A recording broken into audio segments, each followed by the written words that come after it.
Hey guys, want to see something really lucky? Customers complaint, engine management light on. Fair enough, it happens. Been driving it around for a bit, drives all right. Here you are, check this out. You've probably already seen it already. Let's get a zoom on. Wow.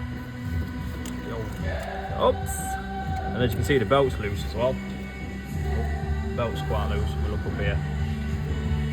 I've got the zoom on. That belt's got a lot of give in it, a lot of give in it. And if you look at the tensioner, that's on the loose side as well. Not horrendous. That bit's not horrendous. It's not great. It's not horrendous.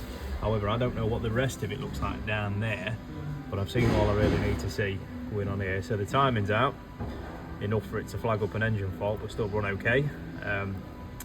Oh, what do you reckon? Lottery numbers on? Wow. Always look after your timing belt intervals, guys, and if you know what I mean, without me saying that, you're going to be laughing right now. Behind the screen, you're going to be laughing, because timing belt intervals.